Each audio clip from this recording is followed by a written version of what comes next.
Knowing what to build and when to build it in Marvel Strike Force is possibly one of the hardest decisions to make as a free-to-play player especially.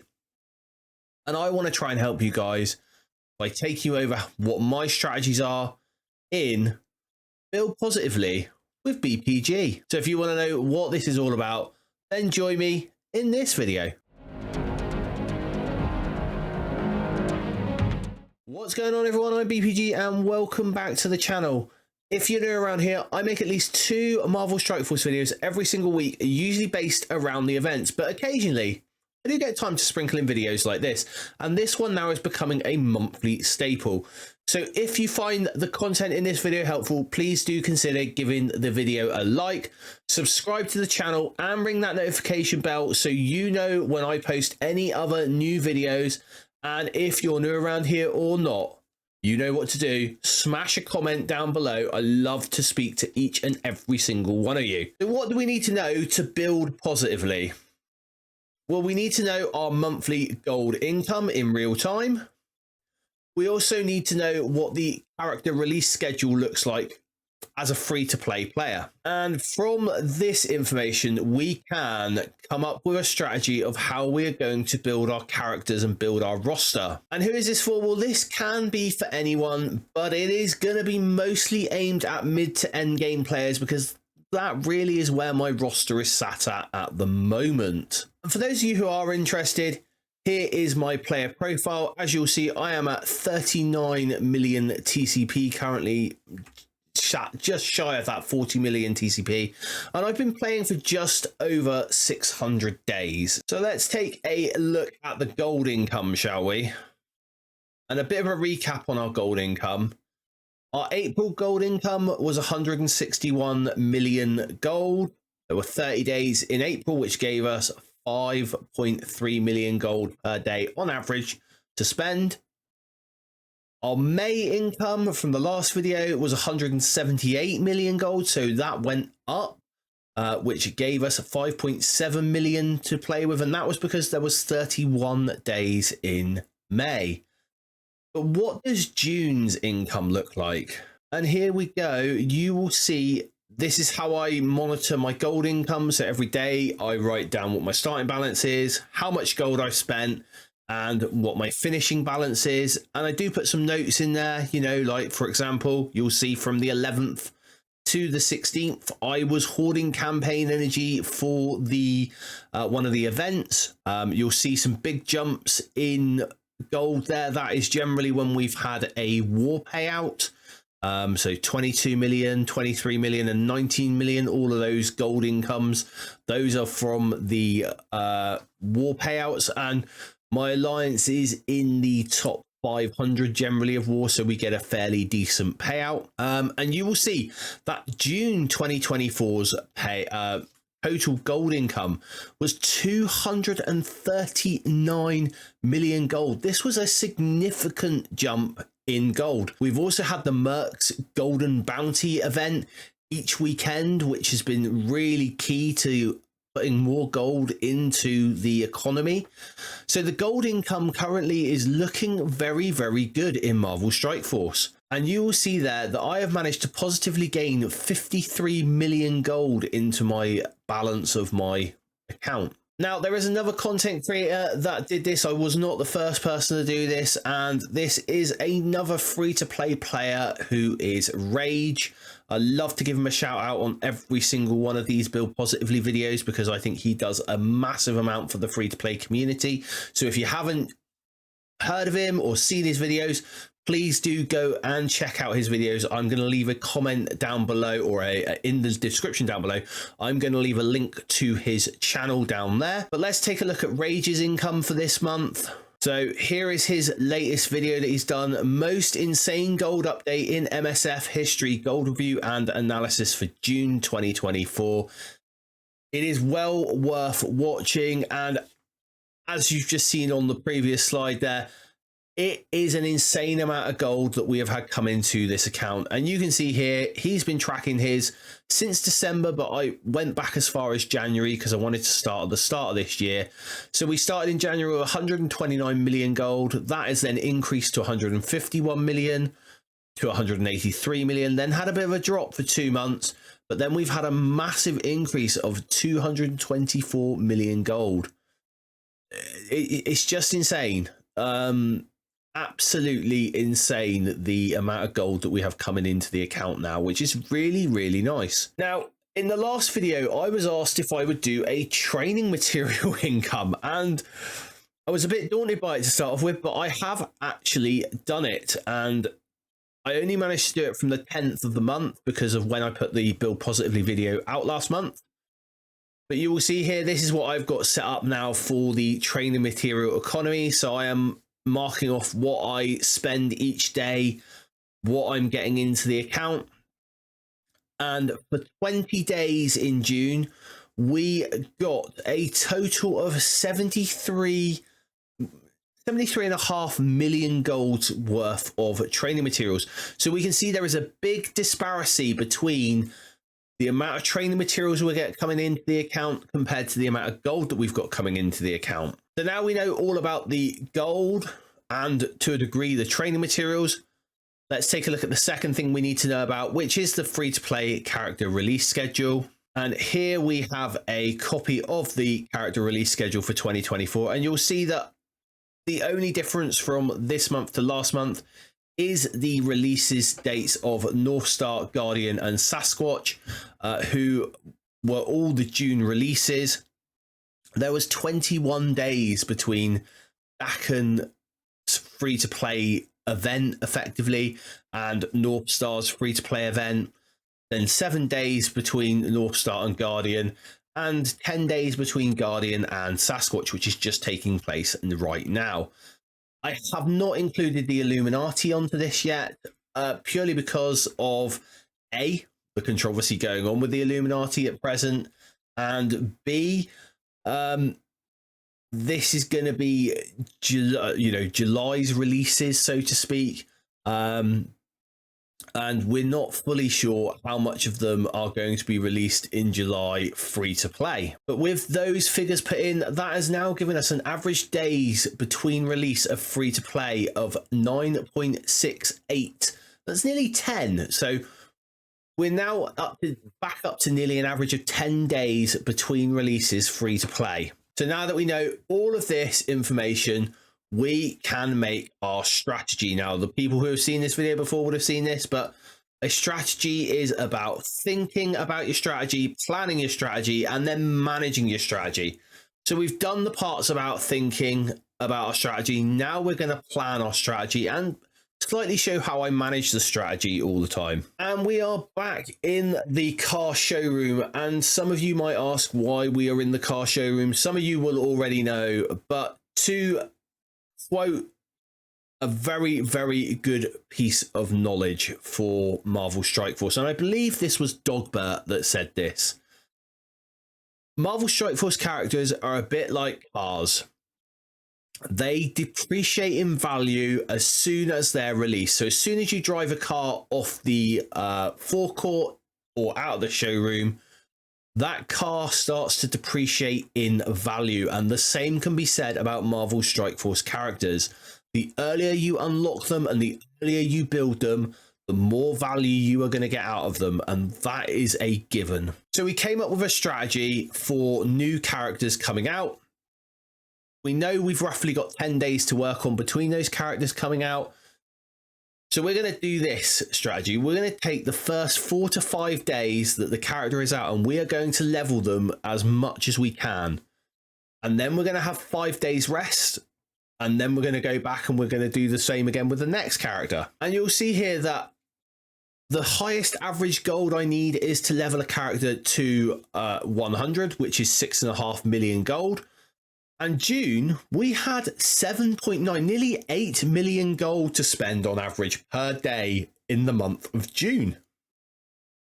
That's a lot. That covers anything that we're doing here and gives us a surplus to keep growing our account. So last month, we went over my build strategy. What did my build strategy look like? This was what it looked like. So I was going to build up the teams. I'm trying to basically catch up with the last 6 months of the meta. So I was building my mercs for money. I knew I had to get Alpha Flight built because of the spotlight raids and trying to help my alliance in that. So I knew that was needed. Wanted to bring my Out of Time team up because they're needed for the Old Man Logan trials. We've got the Mercs for Money. They're going to be a very key legendary war team. So my alliance being into war like they are, that was another thing for me to do. And it changed slightly because of information that I got in the game. I chose to unlock Sasquatch pretty early so we could I used my power cores to unlock Sasquatch early, which meant that instead of doing what I was going to do, which was start leveling Sasquatch this month in July, I took him into June. So what did I actually do? And here you go. You'll see it didn't change much, but what I did actually do was I had to drop the Mercs for Money for a bit. I unlocked North Star a day later than what I was hoping I would. But to counteract that, I actually took him straight to level 80 into gear tier 15, and I called for Sasquatch. And as soon as I got Sasquatch, I spent the next 4 days taking him from level 1 to level 95 and gear tier 18, so he was useful within the spotlight raids. And on the 27th, you'll see I unlocked Guardian and took him on that day from level 1 to level 95 and gear tier 18. And if you look back at the gold situation, you'll see that hardly made a dent in my gold balance. And we finished the month off by getting our Mercs for Money characters who weren't at gear tier 17 up to gear tier 17. Just for some accountability, we'll go and take a look at my roster in game. And here we are in game, and for the accountability, you can see here we are on the 2nd of July now. And you'll see that all the characters are exactly as I said. Pandapool was my next one to go up to gear tier 18. But you can see here, nothing has changed. All the Harpid characters are the characters that I'm working on, and they have gone through exactly as I said I was going to. To live by the sea. I'm very lucky. I live very close to the sea where I live in the UK. But we need another analogy for Marvel Strike Force. And this is what Marvel Strike Force is. It is like surfing. We have waves and waves of characters coming, and you've got to make sure you're on the right wave and not trying to chase a wave too much to be able to, keep up with the game in the way you need to. So this was how my July was going to look. This was the start of it. We were going to finish off Pandapool and Deadpool and Daken and Deathpool and Sasquatch. We were going to do, because we were thinking we were going to unlock him on the free-to-play track, but we used cores to unlock him just so that we could get into that event that required Alpha Flight nodes to be hit for more points for the Alliance event. So I've had to manage my strategy a bit here again and change it. So I've moved the Cabal members that I was going to bring up to gear tier 18 last month. They've been moved into this month. And we finish off with the Mercs for Money there as well, going to 95-18. So now I'm sat with some questions as to what I am going to do for the next sort of month.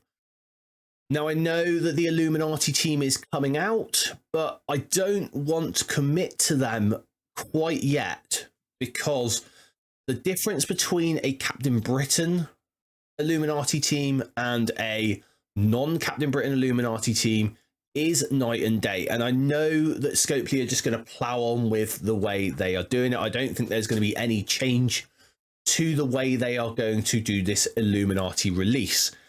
So do I want to put investment into these characters when clearly I'm not really going to use them?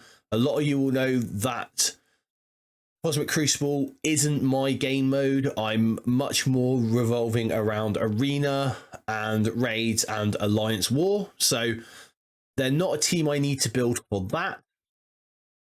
Shuri I might build because she's Wakandan. There may be some synergies there that I can get to make her work with my War Dogs and Wakandans, and obviously being a newer character, her abilities will be better. Hank Pym, will I build him? I don't know. We'll see.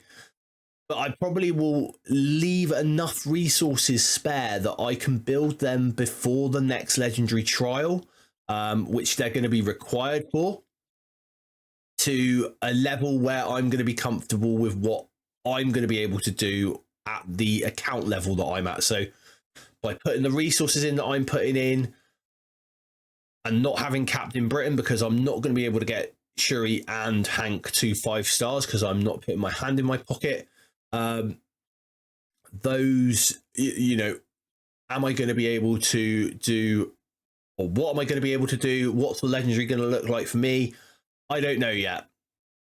So I am going to wait on that for a little while. So I think I'm going to go back over the 2023 release teams now and start to get them back up. And so I think we need to have a look at the 2023 release teams, and starting from the newest of the 2023 release teams, we have the Superior 6 release and the Sinister 6 reworks. This was a really good bunch of reworks and releases. Now, the only character I don't have built to Gear Tier 18 currently is Spider Slayer for the Superior 6. The zombie team, Hela, Zombie Iron Man, Zombie Juggernaut, the Undying team, they could be worth investing into. They are a bit of a luxury team, but they could be worth investing into. They were also the October release. We then go back to the October/November release of the Pegasus Raid team. Now, they wouldn't be a bad bet to level, but I am doing Incursion 2.3 currently, absolutely fine with what I've got them built at currently. They are a team that will be replaced at some point in time. I would say quite soon. So we need to be careful with that. Kestrel is the only definite one, but I've already got her fully leveled and fully gear tiered because I took it into Dark Dimension 6. We've then got the Black Order reworked. I wouldn't touch any team that is just a reworked team. If it doesn't have any new characters on it, that is just a trap for your resources, so I wouldn't bother there. New Avengers. Now, this is a team that I am having a bit of a analysis paralysis with, shall we say. I love this team, and it is a good war team. It is a very luxury war team, but it is a good war team. It's obviously new. It's only just over a year old now. Not even just a year old now. September they came out, so we're not even a year old for this team yet. My problem I have is that I have used them in the Green Goblin trial, and I have my Green Goblin Classic at 7 stars. So I don't need them for that anymore. My arena team is already built outside of Doctor Strange, and I really don't want to build Doctor Strange because his rework was very mid. We then go back to the A-Force team and their slight rework with Photon. Do I want to do those? They are very much a luxury war team as well, so possibly not. We have Val, who is a definite build because she is an MSF original, so I would build her, but she's already built again already for Dark Dimension 6 and the run through that I did of that. So she is fine where she is. She can get built a little bit higher to go to Dark Dimension 7 because she'll no doubt be on my Cosmic team, but that's that. Loki, I could build a little bit more. He's at Gear Tier 15 currently. I could build him a little bit higher, but he is very much a kit-based character. He does not really need those levels or anything like that. And in the Old Man Logan trial my Gear Tier 15 Loki performed absolutely admirably, so I don't know that I want to do anything there. We then have the Infestation. This was mainly a team of reworks with Big Time Spider-Man. Now, my Big Time Spider-Man has no red stars on him. He only has yellow stars. And I'm afraid that building him up actually isn't going to be much good unless I put red stars on him. And currently I'm saving my Dark promo credits for Black Knight and eventually Old Man Logan when they release. And speaking of Old Man Logan, we have Nowhere. This is still very much an Apex war team. It's not really falling off. It is a very good war team, and 3 of the members, Nova, Cosmo, and Korg, are all fairly required characters for the Cosmic Bio section of the Old Man Logan trial. Without knowing what's coming forwards, these would be a fairly decent investment. Infinity War 4 is absolutely nails, so again, he wouldn't be a bad investment to take up from where I've got him to at the moment. And Star-Lord Annihilation is the, he's the dud of the team, shall we say, but he is skill, he is Judas Bullets, he's not really a character that is using a lot of materials that are needed, so to speak. They're not chase materials. And here we have the Masters of Evil team. Now, this is a team that is still going strong. It is still doing well in Cosmic Crucible. Again, it's not really a game mode that I partake in, so to speak. Hang is brilliant, but I already have him built because of DD6, and he will get built a bit more for DD7. Titanium, Moonstone, Absorbing Man, and Ultron, do I need to work on them from where they are? They are all at gear tier 15. Moonstone's actually gear tier 16. But do I really need to work on them? Is it a bit too late? And then we obviously have the 2 old raid teams in Invaders and in Rebirth, who I am not going to touch. The reason why you might want to go back and build Masters of Evil, not just for Crucible, A, if you're Crucible orientated Crucible, B, if you haven't yet unlocked Nova, you need this team for the Nova unlock. So that is a very key team that you could build up if you hadn't done that yet. So what I want you guys to let me know in the comments down below is what you think I should be doing now.